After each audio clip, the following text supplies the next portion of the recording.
Satya Kudarmakan, Dharma Kubaktikan. Salam Pramuka. Selamat berjumpa kembali sahabat-sahabat Pramuka. Di sini Kak Amel akan membahas tentang SKU. Apa itu SKU? Yuk kita simak penjelasannya. Mari kita simak dulu pengertiannya. Syarat kecakapan umum atau disingkat SKU adalah syarat kecakapan yang wajib dimiliki oleh setiap anggota pramuka sebagai prasyarat untuk mendapatkan tanda kecakapan umum. SKU disusun menurut pembagian golongan usia pramuka, yaitu golongan siaga, golongan penggalang, golongan penegak, dan golongan pandega. Fungsi SKU adalah sebagai alat pendidikan, merupakan rangsangan dan dorongan bagi para pramuka untuk memperoleh kecakapan-kecakapan yang berguna baginya, untuk berusaha mencapai kemajuan dan untuk memenuhi persyaratan sebagai anggota gerakan pramuka. SKU untuk golongan penegak terdiri dari 2 tingkat, yaitu tingkat penegak bantara dan tingkat penegak laksana. SKU dan TKU. Setelah memenuhi syarat-syarat kecakapan umum atau SKU, pramuka penegak berhak mendapatkan tanda kecakapan umum atau TKU. SKU dan TKU pramuka penegak memiliki 2 tingkatan, yaitu SKU dan TKU penegak bantara dan penegak laksana. Adapun bentuk TKU penegak bantara dan laksana adalah sebagai berikut. Nah, ini foto ya Kak ya. Yang di sebelah kiri adalah foto dari balok ya, balok bantara ini bertuliskan bantara. Jadi semacam badge begitu ya. Semacam badge yang kemudian disematkan atau ditempel di pundak kanan dan kiri. Nah, ini pun juga sama, ini balok laksana gitu ya, yang bertuliskan laksana. Begitu Kak.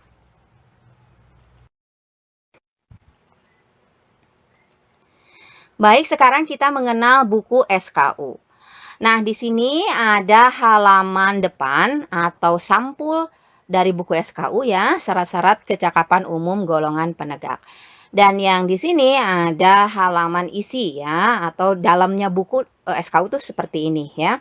Nah, di sini ada 2 tingkatan, yaitu untuk level bantara dan untuk level laksana. Nah, di sini ada kolom nomor, kemudian di sini ada kolom poin-poin pertanyaan, tugas, aktivitas yang harus dilakukan oleh calon penegak bantara. Dan di sini ada tanggal. Tanggal ada di mana calon penegak bantara itu dites oleh pembinanya. Kemudian ini farap itu adalah para pembina, begitu ya. Nah, sekarang mari kita lihat halaman demi halaman dari buku SKU.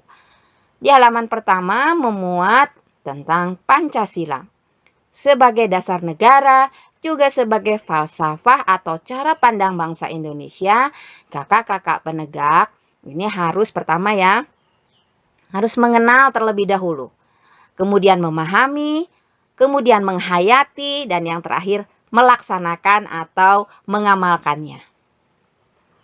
Kemudian di halaman selanjutnya juga ada Trisatya. Tri itu 3, Satya adalah janji. Nah, Kak Amel bacakan ya, apa itu Trisatya? Trisatya, demi kehormatanku, aku berjanji akan bersungguh-sungguh menjalankan kewajibanku terhadap Tuhan Yang Maha Esa, Negara Kesatuan Republik Indonesia, dan mengamalkan Pancasila, menolong sesama hidup dan ikut serta membangun masyarakat, menepati dasa dharma.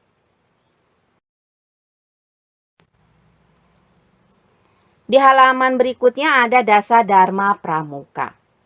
Nah, sesuai dengan judulnya, dasa itu adalah 10 ya. Dharma itu adalah kebajikan atau amal baik ya, gitu ya, perbuatan baik. Jadi ada 10 kebajikan di dalam pramuka. Kak Amel bacakan ya.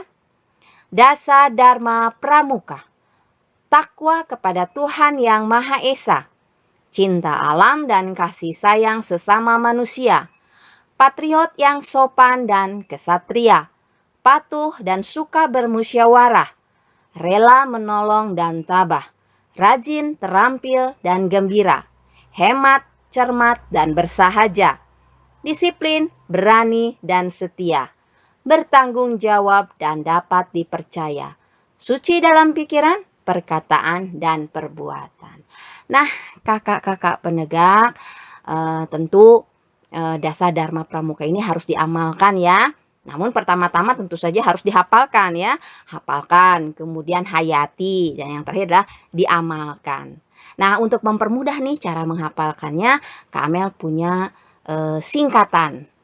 Nah, ini ya. Takcin Patpat Rera Hedi Bertaci. Nah, begitu.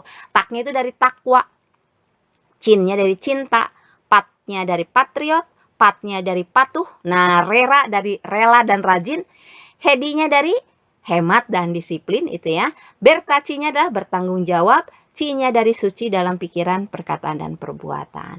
Ini untuk mempermudah saja ya kodenya. Silakan kakak-kakak untuk mempermudah, buat juga yang kreatif. Tidak mengapa untuk menghafal ya. Nah, baiklah, di halaman selanjutnya dari buku SKU ini ada poin-poin syarat kecakapan umum penegak, bantara, dan laksana ya. Tapi di sini Kak Amel akan menjelaskan untuk level bantara dulu ya. Walaupun sebetulnya untuk level laksana itu tidak jauh berbeda poinnya dengan bantara. Yang membedakan adalah cakupannya. Kalau laksana lebih luas, kemudian juga levelnya juga lebih tinggi dari bantara. Poin-poinnya tidak jauh berbeda. Nanti dilihat ya lebih detailnya untuk laksana. Yang satu dulu deh untuk bantara dulu.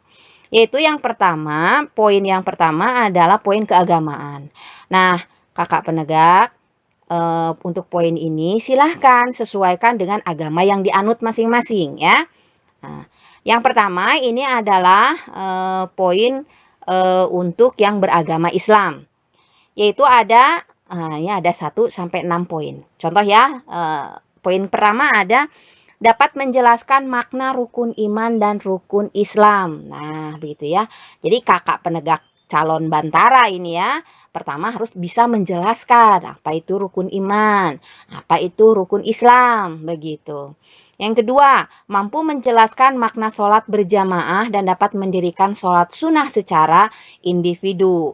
Nah, yang kedua juga yang diminta adalah kakak penegak ini harus bisa menjelaskan makna sholat berjamaah itu apa, begitu ya. Dan juga dapat mendirikan sholat sunnah. Dilihat juga begitu ya prakteknya, suka enggak gitu ya sholat, nah begitu berjamaah dengan sholat sunnah. Nah kakak, sebelum dites nanti misalnya ya, sebelum dites nanti kakak siapkan dulu materinya begitu ya, hafalkan dulu sehingga nanti kan bisa menjelaskan secara lisan begitu ya. Nah nanti ini di kolom tanggal dan farab. Nah di kolom tanggal nanti penguji, itu pembina ya yang menguji, akan menuliskan kapan kakak penegak ini ditesnya dan diberikan parapnya. Nah, pemberian parap ini tentunya artinya kakak sudah melewati tes untuk poin yang ini, yaitu poin keagamaan. Begitu ya Kak.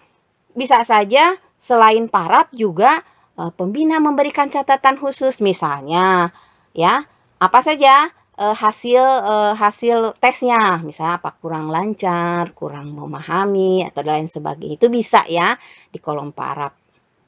Begitu. Nah di slide berikutnya, silakan ini ada poin-poin keagamaan untuk yang beragama Katolik. Nah, di sini ya, untuk yang beragama Protestan dan ada yang juga untuk yang beragama Hindu, serta satu lagi ya di halaman berikutnya. Nah, ini untuk kakak-kakak yang beragama Buddha. Nah, silahkan ya kakak-kakak, seperti yang sudah Kak Amel jelaskan tadi, pertama gitu ya, hayati dulu gitu ya, kemudian amalkan ya. Baik. Nah, di slide ini adalah poin yang kedua. Nah, tadi kan poin keagamaan itu termasuk poin pertama ya, apapun itu ya agamanya. Nah, ini poin kedua dan selanjutnya sebenarnya ada berapa poin sih begitu ya. Nanti kita lihat.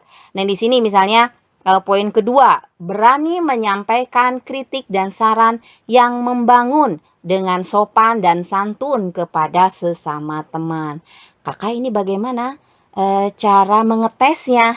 Nah, begitu ya. Nah, Kak, yang poin yang kedua ini, nah tentu ini penilaian-penilaian selama proses. Nah, selama proses Kakak berlatih di pembelajaran pramuka, begitu ya. Di mana di dalam pembelajaran pramuka kan ada kegiatan-kegiatan sosialnya. Ada juga rapat, begitu ya, ada juga rapat pertemuan yang pembahasan sesuatu kegiatan misalnya.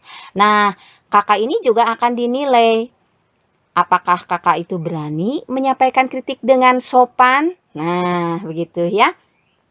Karena di dalam pergaulan itu secara sadar, secara tidak sadar juga, begitu, kakak itu akan terlihat, begitu ya, keseharian. Nah, ini pun juga akan dinilai, begitu ya.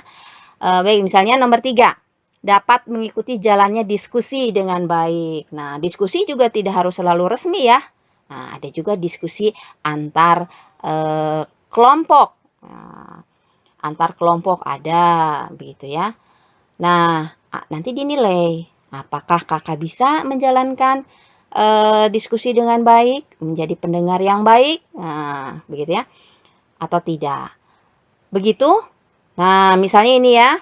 Nomor 5, mengikuti pertemuan ambalan sekurang-kurangnya 2 kali setiap bulan. Nah, itu kan juga proses ya, Kak ya. Proses nanti dinilai. Apakah kakak ini aktif tidak? Nah, di ambalannya. Di ambalan itu kan pertama ada kegiatan diskusinya, ada kegiatan latihannya, gitu ya. Nah, minimal 2 kali. Karena nanti ada kan absennya begitu. Kemudian setia membayar iuran kepada gugus depan. Juga itu diperhatikan ya Kak. Kemudian dapat berbahasa Indonesia dengan baik dan benar dalam pergaulan sehari-hari. Nah, ini tentu saja ditesnya tidak 1 hari saja. Tentu ini dites dalam proses begitu oleh kakak pembinanya. Begitu Kak, semoga bisa dipahami.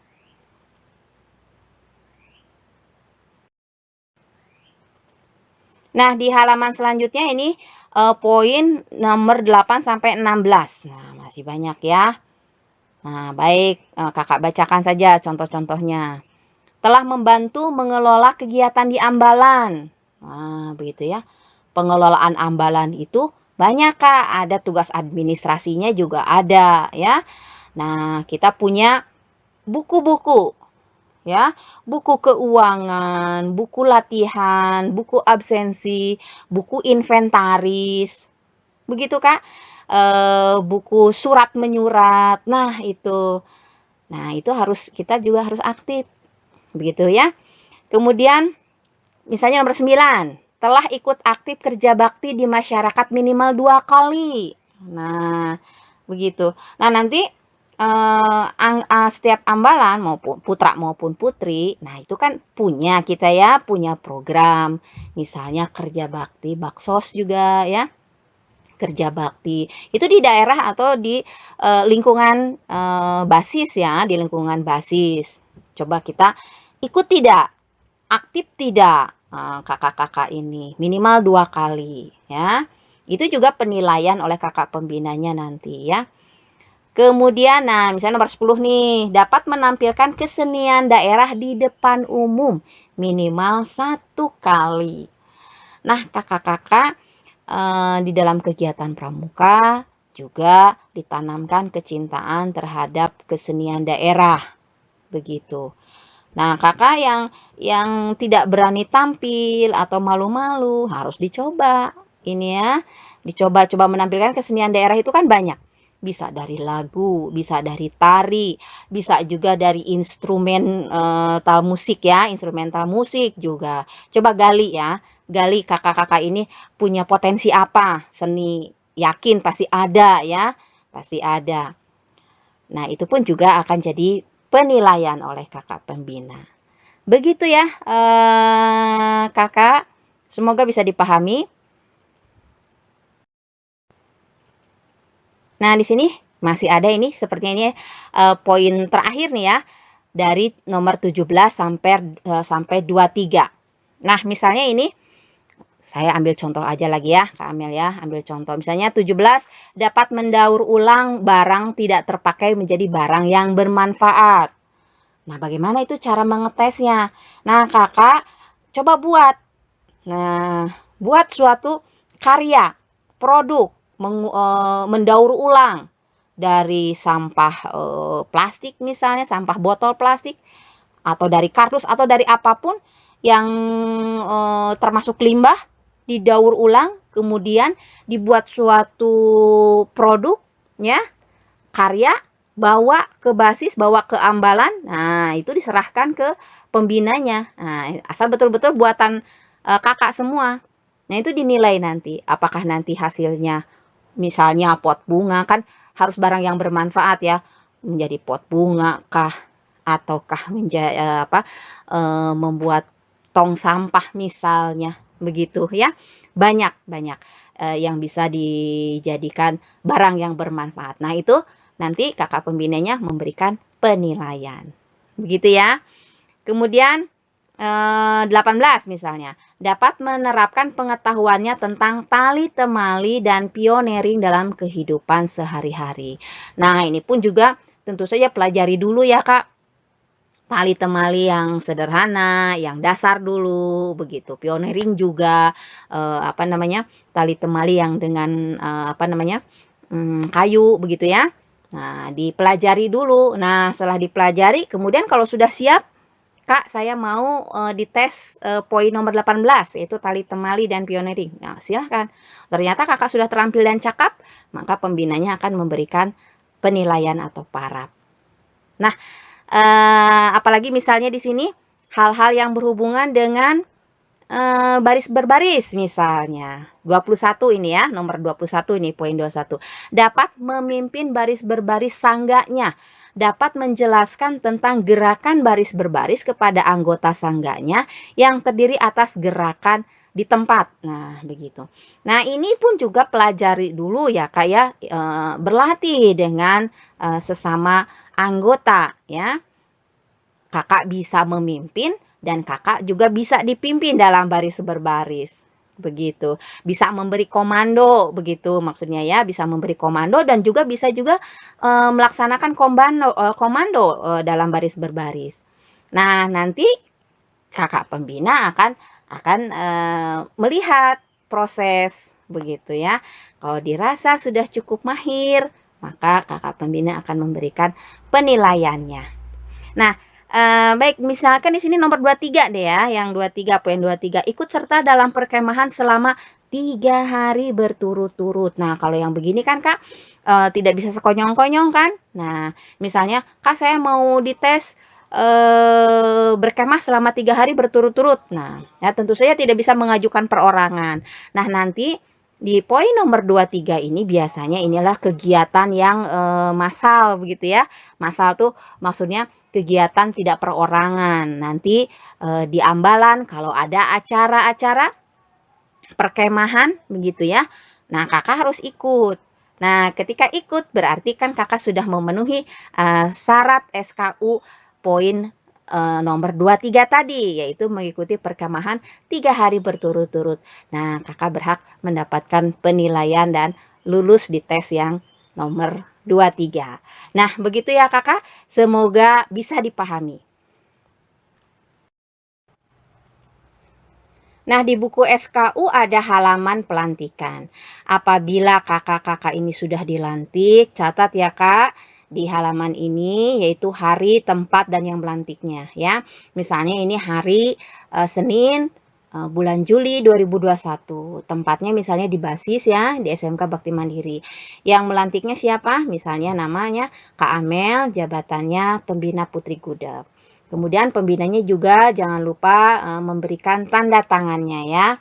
Nah, ini siapa ini di sini? Ini ada Elisa Johnson. Ini contoh saja Kak ya. Nah, kemudian ingatkan kembali ya. Nah, apabila Kakak sudah dilantik, berarti Kakak sudah memakai yang namanya balok bantara ya, yang disematkan atau yang ditempel di pundak kanan dan kiri. Begitu Kakak. Terima kasih sudah menonton. Jangan lupa ya Kak, di like, share, komen, dan subscribe. Salam Pramuka.